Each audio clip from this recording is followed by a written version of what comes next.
কয়েকদিন ধরে ঘরের সমস্ত জিনিস ধোয়া পাকলা করে যাচ্ছি। ঘরে একটা কিছু পূজা থাকলে সমস্ত জিনিস না ধোয়াধুয়ি করলেও কিন্তু ভালো লাগে না। তা হ্যালো এভরিওয়ান, আশা করি সবাই ভালো আছো। তোমাদের আশীর্বাদেও আমি অনেকটাই ভালো আছি। এদিকে দেখো, সকালবেলা তো উঠে সমস্ত আশিবাসি কাজ হয়ে গেছে, তারপরে স্নান করে এখন ভাবছি ঠাকুর ঘরটা আগে ছাপা করি।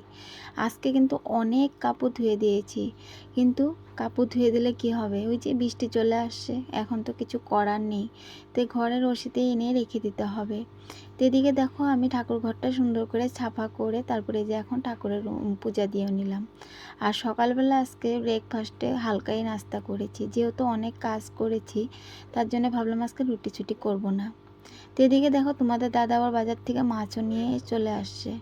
আজকে চিকেন আনেনি, শুধু মাছ নিয়ে আসলো। তো অনেক দিন পরে আজকে ইলিশ মাছ নিয়ে আসা হয়েছে, তার জন্য আর আজকে চিকেন নিয়ে আসেনি। তো এদিকে দেখো, এখন রান্না বসাবো, তার আগে এদিকে আমি রান্নাবান্না পুরো কমপ্লিট করেও নিয়েছি। আজকে আর এরকম হয়েছে, তোমাদের সামনে যে একটু কিছু রান্নাবান্না শেয়ার করব সেটারও আমার দিমাগে খেলছিল না। কেন কি দেখো, সারাটা কয়েকদিন ধরে এত ধোয়া পাকলা করছি, শরীর আর দিচ্ছে না। তো এদিকে রান্নাবান্না প্রায় কিন্তু আমার আধা আধি হয়ে গেছে গিয়া, এখন খালি বেগুন ভাজি আর তিতা কেলা ভাজিটা করলেই হয়ে যাবে গিয়া। আর কি করেছি, এই যে বেগুন আলু দিয়ে ইলিশ মাছ করেছি, আর তার সাথে আজকে অনেক দিন পর শস্য ইলিশ করেছি, সঙ্গে একটু পোস্ত দিয়েছিলাম, কাজু কিশমিশও দিয়েছিলাম। এদিকে লেবু কেটে রেখে দিয়েছি, আর এই যেদিকে মাছের তেল রেখে দিয়েছি। এই ছিল দুপুরের মেনু।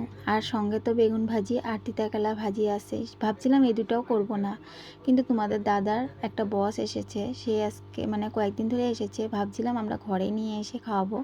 কিন্তু এই যে ওয়েদার, বৃষ্টি বৃষ্টি ওয়েদার, ঘরে কাপড় কানি নিয়ে এসে ঘরের মধ্যে রাখা, আর একজন লোক আসলে এরকমভাবে আনতেও ভালো লাগে না, তার জন্য আর ডাকা হয়নি। ভাবছিলাম যে আমি রান্না করে টিফিন বাটিতে পাঠিয়ে দিব।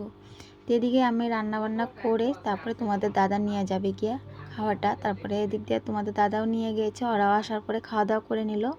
এখন আমিও খাওয়া দাওয়া করে নিলাম। তারপরে যে খাওয়া দাওয়া করে নিয়ে সন্ধ্যার দিকে ছেলেকে বললাম একটু ম্যাগি করে দিই।